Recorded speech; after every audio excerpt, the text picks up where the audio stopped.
엘가나는 라마의 자기 집으로 돌아갔다. 그리고 그 아이는 제사장 엘리 앞에서 여호와를 섬겼다. 이제 이야기가 사무엘의 아버지 어머니 이야기에서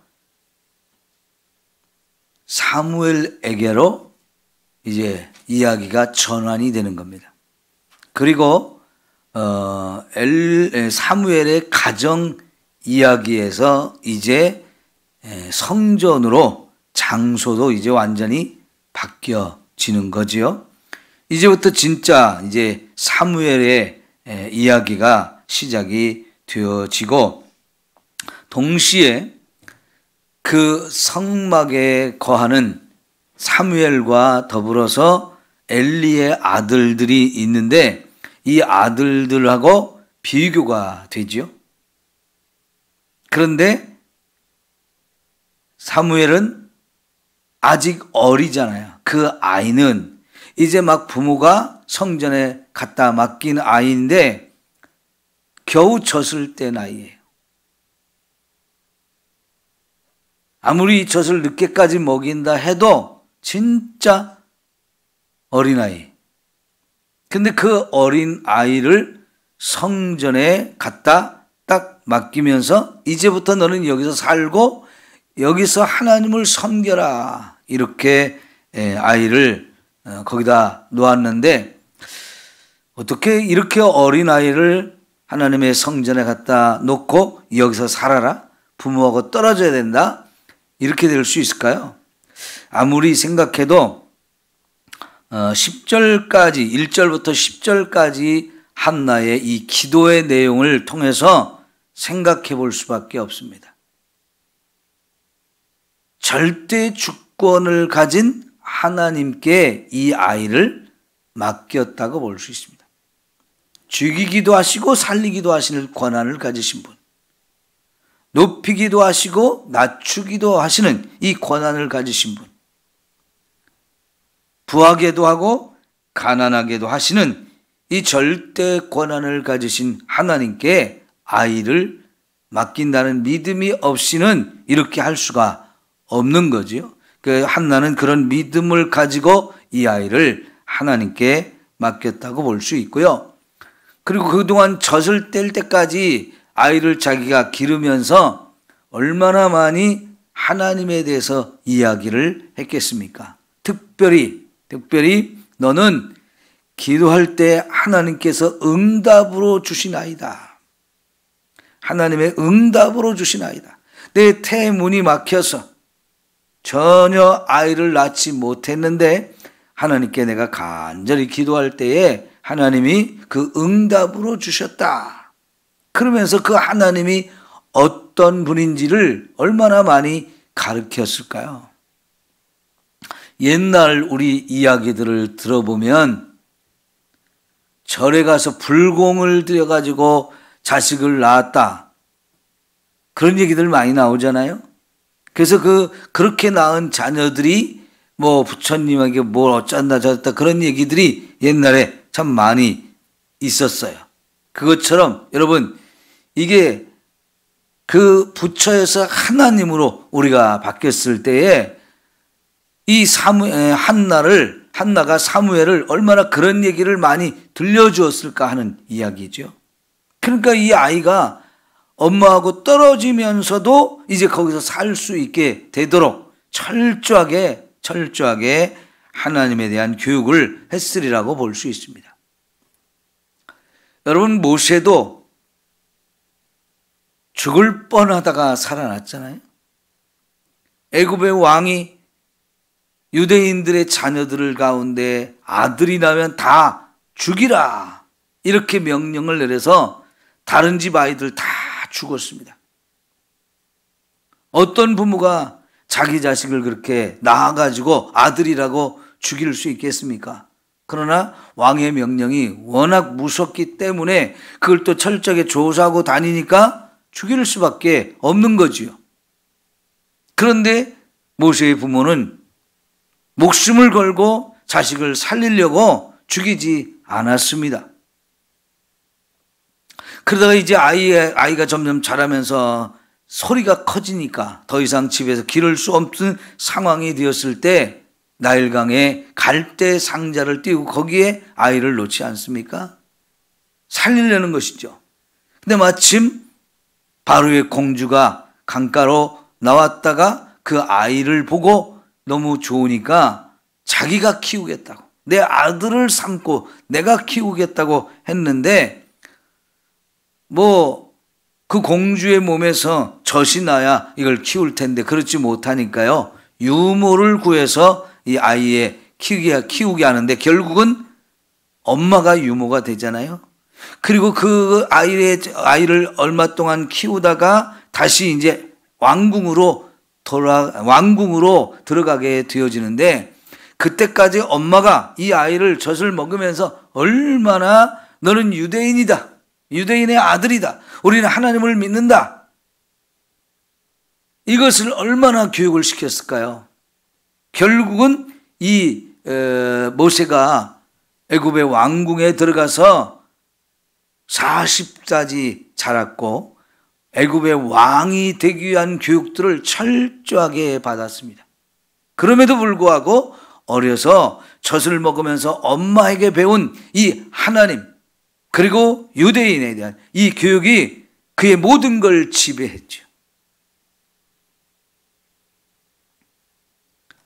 한나와 사무엘의 관계도 마찬가지입니다.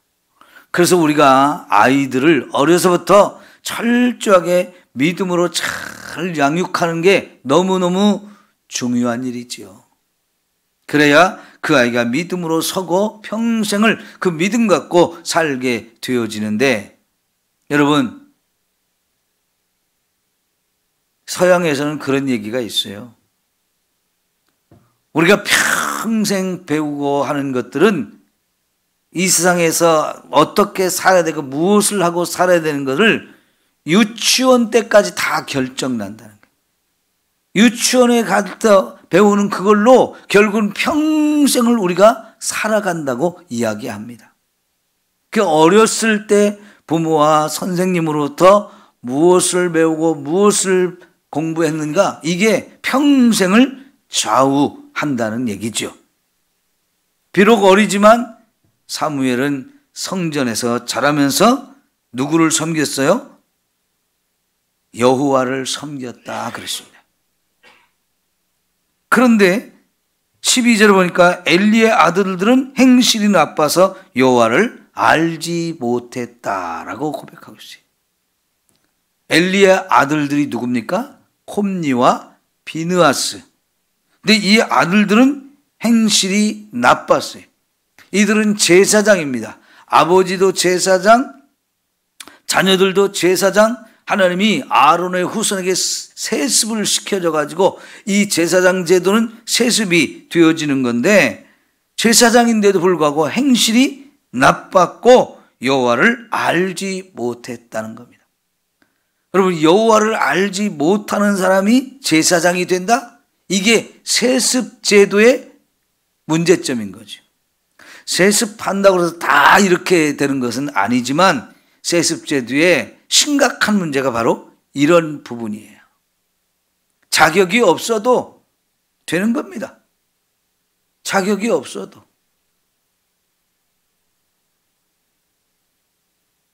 여호와를 알지 못하는데, 특별히 17절에 보면 이 소년들의 죄가 여호와 앞에 심히 크면 그들이 여호와의 제사를 멸시함이었더라. 여호와를 알지도 못하고 제사를 멸시하는 이런 사람이 제사장이 됐으니 여러분 어떻게 되는 거예요?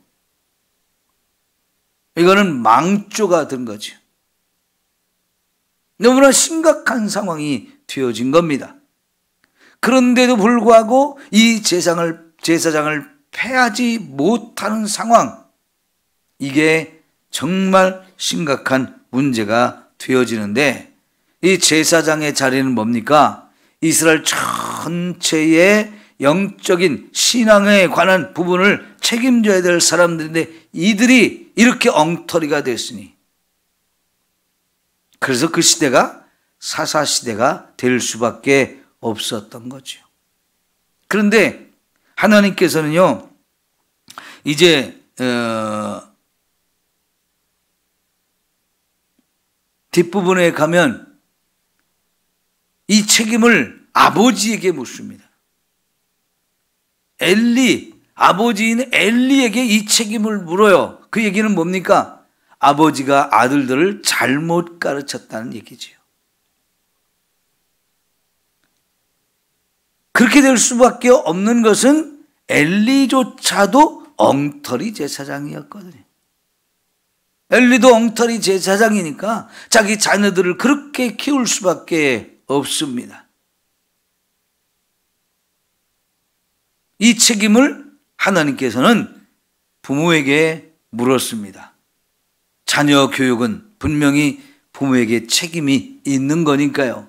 그래서 우리가 신명기 6장 4절에 뭐라고 그랬습니까? 이스라엘아 들으라 하면서 하나님께서 명령한 것이 내 자녀에게 이 말씀을 부지런히 가르치라 는 거였잖아요.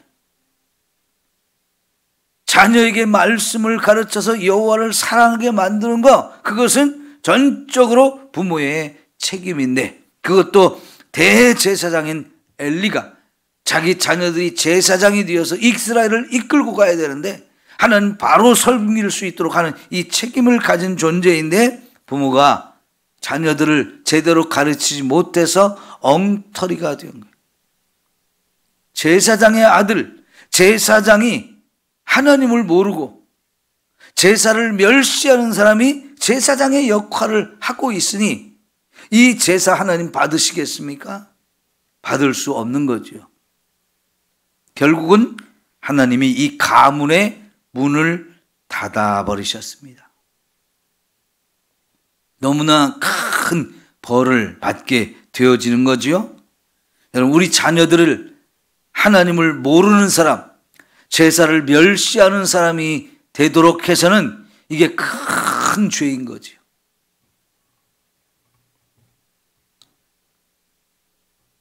그래서 자녀들이 하나님을 꼭 만날 수 있도록 우리가 그런 기회를 자꾸 마련해 줘야 돼요. 예배의 자리에 가게 하고, 또 교회에서 하는 여러 가지 신앙의 훈련들에 자꾸 참여를 하면서 그런 과정 속에서 하나님을 만나는 거, 이게 정말 필요합니다. 그래야 믿음으로 바로 설 수 있고 하나님의 살아계심, 하나님의 절대 주권, 이런 것들을 알고 거기에 순종하며 제대로 섬길 수 있게 되어지는 거지요. 이 제사를 멸시한다는 것은 하나님을 믿는 사람들에게는 가장 큰 죄가 아닐 수가 없습니다. 13절부터 여기 9절까지 16절까지 보면 이들이 제사를 어떻게 멸시했는지 그 구체적인 이야기가 나오지요. 여러분, 제사를 드리면 소나 양이나 이런 제물을 잡게 되었고, 그것은 하나님께 불로 태워 드립니다. 그건 전적으로 이제 하나님께 먼저 드려야 되는 거죠. 근데 그 하나님께 드리는 것 중에 일부를 하나님께서 제사장들의 음식으로 주셨어요. 그래서 하나님의 몫이 있고 제사장의 몫이 있는데, 이렇게 한 이유는 제사장들이 그 제물을 통해서 하나님께서 우리 인간의 죄를 직접 용서하시는 이 은혜를 제사장들이 책임을 지게 하는 겁니다. 그들도 일정의 책임을 지게 하시는 거죠. 그런데 이 하나님께 드리기도 전에 제사장이 먼저 그 고기를 갖다 먹는 거예요. 얼마나 하나님을 우습게 알고 얼마나 이 제사를 무시하면 이런 짓을 하겠습니까? 이걸 가리켜서 하나님은 제사를 멸시한 거다라고 했습니다. 그런데 여러분, 이 구약 시대지만 이 제사의 제물이 결국은 누구를 예표하는 거예요? 예수님이에요. 그 예수님의 십자가 십자가의 죽음을 예표하는 게 이 제물이지 않습니까? 제물이 죄인을 대신해서 죽어서 그 생명을 하나님께 드리는 것. 이게 바로 예수님이 이 땅에 오셔서 우리의 죄를 짊어지고 우리를 대신해서 죽어주심으로 해서 하나님께 제물이 되어지는 건데, 이 구약시대의 모든 제물은 그래서 예수님을 예표하고 십자가 사건을 우리에게 가르쳐 주는 건데요. 이 제사를, 이렇게 제물을 멸시했다는 얘기는 예수 그리스도를 정면으로 부인하고 짓밟고 사람이 죽이는 것과 똑같은 거지요. 이러니 이 죄가 얼마나 크고 무서운 죄가 되겠습니까? 여러분 22절을 한번 볼까요? 시작. 엘리가 매우 늙었더니 그의 아들들이 온 이스라엘에게 행한 모든 일과 회막문에서 수종드는 여인들과 동침하였음을 듣고. 여러분, 이 엘리의 아들들이 무슨 죄까지 범합니까? 회막문에서 이렇게 수종드는 여인들이 있었는데 그 여인들과 동침하면서 성적인 타락을 했다는 겁니다. 그것도 성전에서 했겠죠. 그러니 이 죄가 얼마나 큰 죄가 되어지는 겁니까? 성전이 죄를 짓는 곳이 되어지는 거지.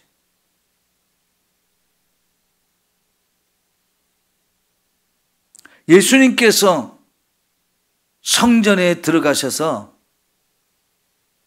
성전에서 죄를 짓고 있는 사람들을 다 내쫓았죠. 성전을 정화시킨 사건인데요. 이미 이 시대에 이렇게 성전을 정화시켜야 될 상황이 되어져 버린 거죠. 이런 걸 보시는 예수님이 그냥 두고 보실 그런 예수님이 아닌 거지요. 여러분, 하나님의 세우시는 이 거룩한 직분, 제사장 직분, 그리고 그 제사장이 감당해야 할 거룩한 일들, 이런 것들이 너무나 소중한 건데 이거를 다 짓밟는다는 거는 교회가 무너지는 겁니다. 교회가 타락할 수 있습니다. 교회가 잘못될 수 있습니다. 왜요? 사람들이 제사장이 되고 사람들이 목사가 되고 이런 거룩한 직분을 받기 때문에 그렇습니다. 결국은 모든 사람이 다 죄인이기 때문에 그 거룩한 직분을 받았음에도 불구하고 이렇게 타락할 수 있어요. 그러나 타락하게 되면 그건 심각한 문제가 되어지거든요. 예나 지금이나 이 타락한 성직자들은 어느 시대든지 다 있었어요. 지금도 그런 타락한 성직자들이 있는 거지요. 그러면 여러분, 교회가 심각하게 타락하는 거지요.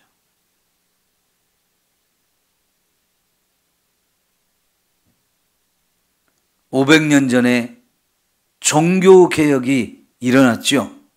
왜 개혁을 부르짖고 개혁을 하겠다고 사람들이 목숨을 걸고 일어났을까요?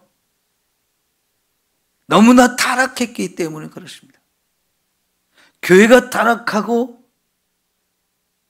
성직자들이 타락하니까 그냥 더 이상 두고 볼 수 없는 상황이 되었기 때문에 개혁을 했습니다. 그런데 그 개혁이라는 게 말로만 해서 되는 게 아니고요. 수많은 사람이 목숨을 걸고 그건 잘못됐다고 말하면서 그것을 바꿔야 된다, 고쳐야 된다, 바르게 가야 된다 외쳤기 때문에 개혁이 되어졌는데, 말 그대로 이 개혁을 위해서 수많은 사람이 죽임을 당했습니다.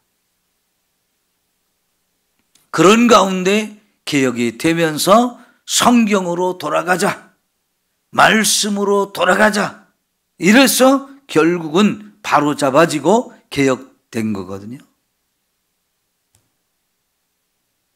이 사무엘 시대에는 하나님께서 직접 엘리의 가문을 심판하심으로 인해서 엘리도 죽고 두 아들도 죽고 하나님이 죽이셨죠. 결국은 그래서 그들을 끝나게 하셨던 거예요. 제사장들이 이럴 정도면 우리는 어떻게 했습니까? 우리도 얼마든지 이렇게 타락할 수 있고 잘못될 수 있다는 걸 생각하면서 정신을 바짝 차리고 우리가 바른 길로 갈 수 있도록 해야 하는 것입니다. 여러분, 코로나 시대에 예배를 금지시켰어요. 누가요? 국가가요. 이거는 큰 죄입니다. 국가가 아무리 권력이 있어도 그 권력을 가지고 예배를 중지시킨다? 그 예배를 중지하지 않고 국가가 명령한 것을 지키지 않았다고 막대한 벌금을 물었어요. 근데 많은 교회들이 국가가 명령하니까 그걸 따르겠다고 이렇게 했습니다마는 결국 어떻게 됐습니까? 교회 10,000개가 없어졌다 그랬습니다. 교회 10,000개가. 엄청난 일이죠. 여러분, 교회 하나하나 세우는 게 그냥 되어지는 게 아니잖아요.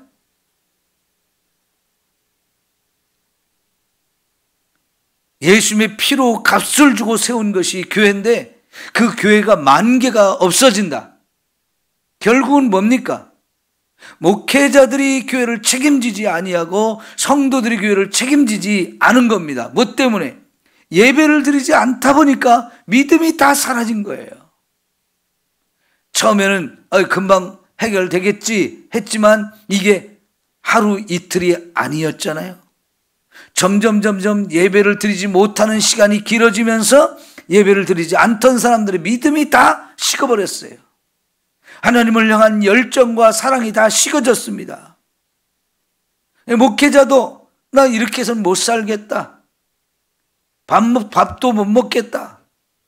일자리를 찾아가고 교회를 그냥 다 폐쇄하는 거죠. 그거에 대해서 성도들도 문제를 제기하지 않습니다. 그냥 그렇게 10,000개 교회가 사라진 거예요. 문을 닫아버린 거예요. 그리고 성도들은 다 세상으로 가버렸어요. 물론 다른 교회로 간 사람도 있겠죠. 근데 이 문제를 심각하게 생각하지 않는 한국교회. 여러분, 우리들이 그 문제를 심각하게 생각하지 않잖아요.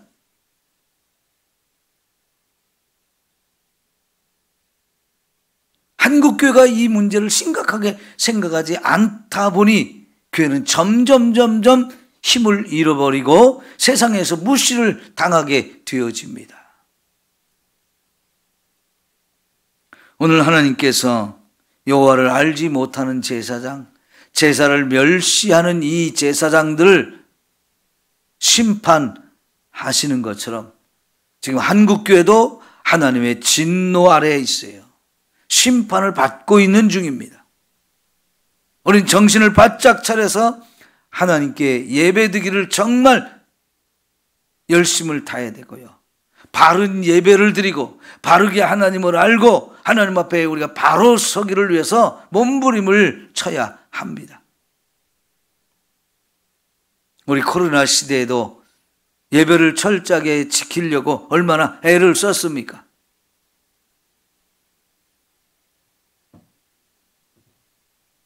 정말 중요한 거예요.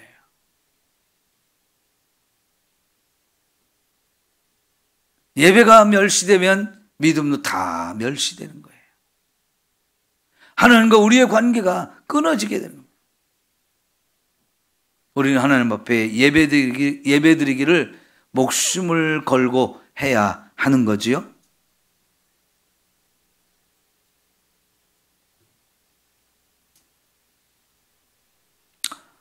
하나님은 모든 걸 다 보신다 그랬습니다. 하나님이 알지 못하는 것이 없다 그랬습니다. 우리가 3절에도 한나의 기도 중에 이런 얘기가 있지 않습니까? 여호와는 지식의 하나님이시라 행동을 달아 보시느니라 그랬습니다. 하나님이 모르시는 것이 없어요.